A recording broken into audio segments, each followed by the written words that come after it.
नाज़रीन, वापडा की ज़ैली distribution company मैप्को ने जनूबी पंजाब भर में एक भयानक खेल जो शुरू कर रखा है वो ये है कि सार्फिन के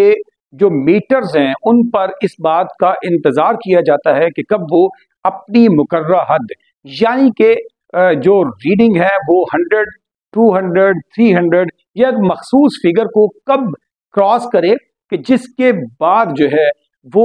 मीटर रीडर जो है वो आए और उस रीडिंग को कैप्चर करें अपने कैमरों पर और करने के बाद जो है वो इजाफी जो बोझ है वो सार्फिन पर डाला जाए। 3 से 7 योम तक जो है वो इजाफी दिए जाते हैं और सार्फिन को एक इजाफी बोझ डालकर उस फिगर तक पहुंचाया जाता है कि जहां पर मैप्को के अफसरान और एहलकारों की जो करप्शन है उस करप्शन को छुपाया जा सके, लाइन लॉसेस को कवर किया जा सके और इनकम जो है वो ज्यादा शो की जा सके। इस भयानक खेल की वजह से जो जहां पर जनूबी पंजाब के अवाम जो है वो बुरी तरह से मुतासर हैं, वहीं पर पाकिस्तान भर में तमाम डिस्ट्रीब्यूशन कंपनीज का यही हाल है और पाकिस्तान भर के जो अवाम है इजाफी बोझ के तले दबते चले जा रहे हैं। तफसीलात जानते हैं आज की इस वीडियो में।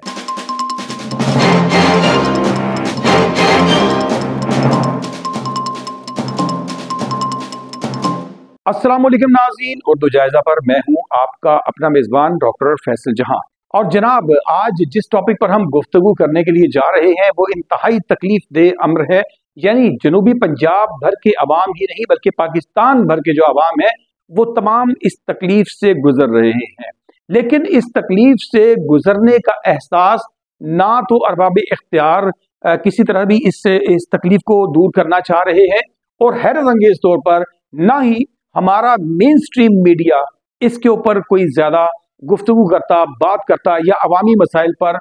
जो है वो इश्यूज को रेज करता हुआ नजर बिल्कुल नहीं आ रहा है। जी जनाब, जनूबी पंजाब ही नहीं बल्कि पाकिस्तान भर में जो बिजली सार्फिन है उन पर बिजली के बम इस तरह से गिराए जाते हैं कि मीटर रीडर्स जो हैं वो मुंतजिर रहते हैं, इंतजार करते हैं इस बात का कि कब जो एक आम सारिफ है उसके मीटर की जो रीडिंग है वो 100 के फिगर को, 200 के फिगर को या 300 या 500 के फिगर को कब क्रॉस करे।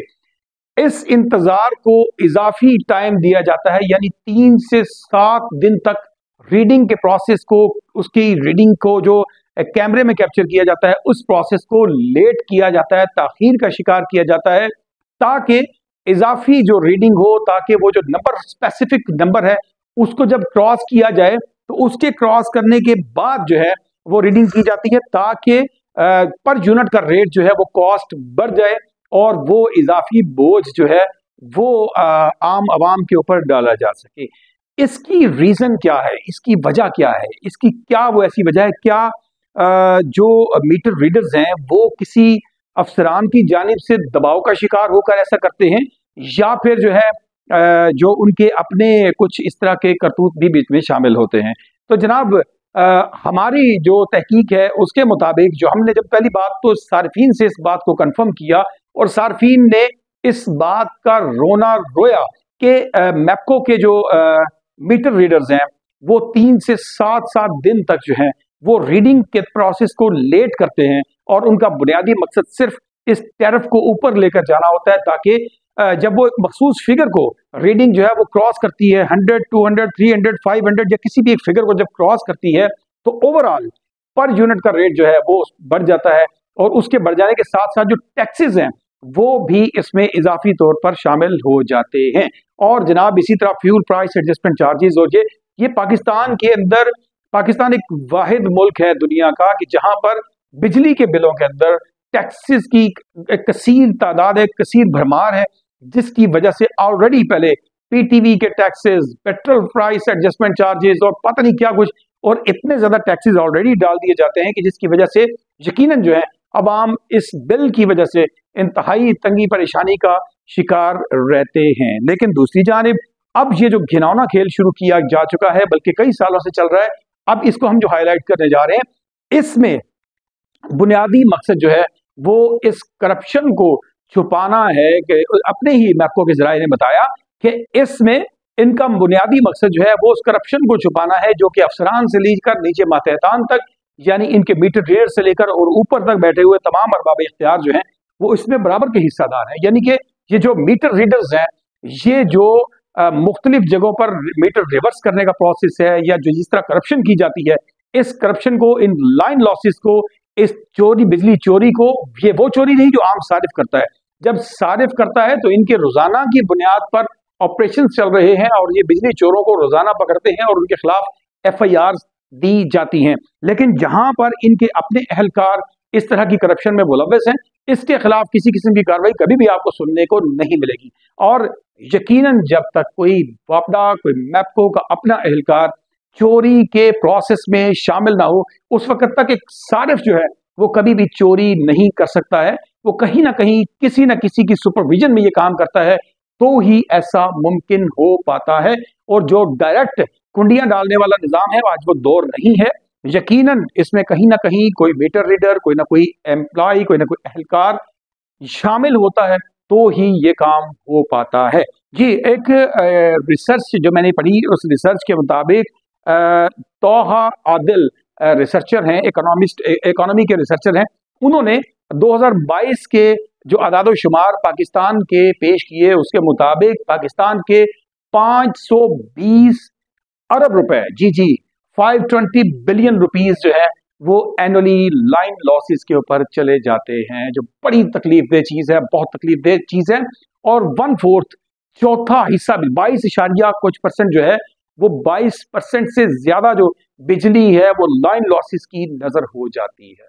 इतने बड़े नुकसान को, ये लाइन लॉसेस क्या तमाम तर क्या हमारी लीकेजेस है, ये क्या हमारी छोटी छोटी टेक्निकल फॉल्ट्स हैं? हरगिज नहीं। इसमें बहुत बड़ा जो एक हिस्सा है वो इन उन लोगों का है, इन चोरों का है, जिन चोरों पर अभी तक हाथ नहीं डाला गया है। और हैरत अंगेज तौर पर पाकिस्तान का मेन स्ट्रीम मीडिया, चाहे वो अखबारात हों, चाहे वो टीवी चैनल्स हों, इन रियल अवामी इश्यूज के ऊपर मुकम्मल तौर पर खामोश नजर आते हैं, खामोश तमाशाई का किरदार अदा करते हुए नजर आते हैं। और यही वो वजह है कि जिसकी वजह से अरबाब इख्तियार भी इस जानिब जो है वो तवज्जो देने पर बिल्कुल तैयार नहीं है। जिस मुल्क की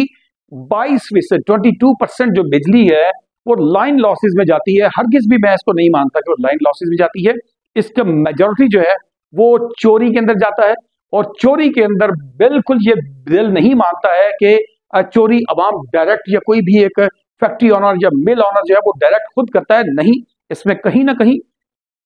कोई अरबाब इख्तियार, कोई ना कोई अहलकार, कोई ना कोई बीच में अंदर का बंदा जरूर शामिल होता है, तो ही बड़े लेवल पे खास तौर पे चोरी मुमकिन हो पाती है। लेकिन इस तमाम चोरियों और इस तमाम तर अवामिल के बावजूद मुकम्मल खामोशी यकीनी तौर पर तकलीफदेह अम्र है। लेकिन इससे ज्यादा तकलीफदेह बात यह है कि इन्हीं चोरियों पर पर्दा डालने के लिए, और यानी कि मैप्को के अहलकारों, वापडा के अहलकारों और अफसरान की करप्शन, लाइन लॉसेस और चोरियों को छुपाने के लिए इजाफी बोझ, ताकि हम feeder wise, sub division wise अपनी रिकवरी को बेहतर बना सकें, ताकि दिखा सकें कि देखिए जी जितने यूनिट्स हमने कंज्यूम किए उसके हिसाब से हमने आपको इनकम करके दी है। और ये टारगेट्स दिए जाते हैं इन लोगों को। टारगेट्स को अचीव करने के लिए ये फिर क्या करते हैं कि जनाब आपके और हमारे आम सारिफीन के जो मीटर्स हैं, उन मीटर्स के ऊपर डिले किया जाता है, ताखीर का उनको शिकार किया जाता है। और ताखीर के बाद ये रीडिंग जो है 3 से 7 दिन ताखीर की वजह से उस वक्त तक मुंतजिर रहती है रीडिंग के, जब तक आपके फिगर्स उस हद तक आगे न चल जाएं कि ओवरऑल तमाम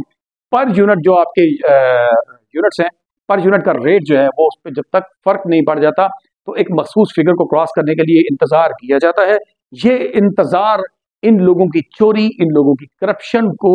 पर्दा डालने के लिए ये किया जाता है। और इस पर अरबाब इख्तियार को न सिर्फ जागने की जरूरत है, बल्कि मैं उंगली उठा रहा हूँ नेशनल न्यूज़पेपर्स पर, पाकिस्तान के मेन स्ट्रीम मीडिया पर, कि अपना किरदार अदा कीजिए। और ये 22%, 22% जो लाइन लॉसेज हैं, द नेशन न्यूज़पेपर के अंदर तोहा आदिल का रिटन जो एक आर्टिकल है उसका हवाला देते हुए 22% 2022 के फिगर्स हैं कि जो लाइन लॉसेज में जा रहा है। तो प्लीज जागिए इस कौम के लिए। इस कदर ऑलरेडी पहले आप लोग IMF के प्रोग्राम्स के जरिए, आप लोग इन इजाफी टैक्सेस के जरिए बिजली के बिलों में आप इस कदर ज्यादा बोझ आम आवाम पर डालते हैं कि लोगों के पास कोई रास्ता नहीं है कि आपसे वो कैसे जान छुड़ाएं। लेकिन इन तमाम तर टैक्सेस के बावजूद, इंतहाई महंगी बिजली होने के बावजूद हम जहां पर रोना रोते हैं कि जनाब जी हमारे पास बिजली प्रोडक्शन के लिए प्लांट्स नहीं लगाए गए, यूनिट्स नहीं लगाए गए, तो नई हुकूमत के लिए भी आने वाले वक्तों में ये बहुत बड़ा चैलेंज है कि आप जहां पर बिजली की प्रोडक्शन के ऊपर मुख्तलिफ यूनिट्स लगाने की बात करते हैं, जहां पर आप डैम्स बनाने की बात करते हैं, तो वहां पर जिस मुल्क में 22% जो है लाइन लॉसेज हैं, सबसे पहले इस पर तवज्जो दीजिए ताकि अवाम के ऊपर ये जो इजाफी बोझ डाला जाता है और करप्शन को और लाइन लॉसेस को और चोरियों को कवर करने के लिए जो बोझ गरीब कंधों पर डाला जाता है, इस बोझ से बचा जा सके। उम्मीद है कि इस बात के बाद, इस तमाम ब्लॉग के बाद कुछ ना कुछ कोई ना कोई ऐसे ज़मीर ज़रूर होंगे जो जागेंगे। आपने अभी तक अगर उर्दू जायज़ा को सब्सक्राइब नहीं किया तो आइए बन जाइए उर्दू जायज़ा का हिस्सा, सब्सक्राइब कीजिए, बेल आइकन को प्रेस कीजिए ताकि हम जो ही सोशल इश्यूज़ को, नेशनल इश्यूज़ को, इंटरनेशनल और लोकल इश्यूज़ को हाईलाइट करते रहें और इन इशू पर अपनी आवाज़ उठाते रहें। हमारा बाजू बनिए, हमें सब्सक्राइब कीजिए, हमें ज्वाइन कीजिए। अपना और अपने प्यारों का बहुत सा ख्याल रखिएगा। अपने मेज़बान डॉक्टर फैसल जहां को आज के प्रोग्राम से दीजिए इजाज़त। अल्लाह निगहबान।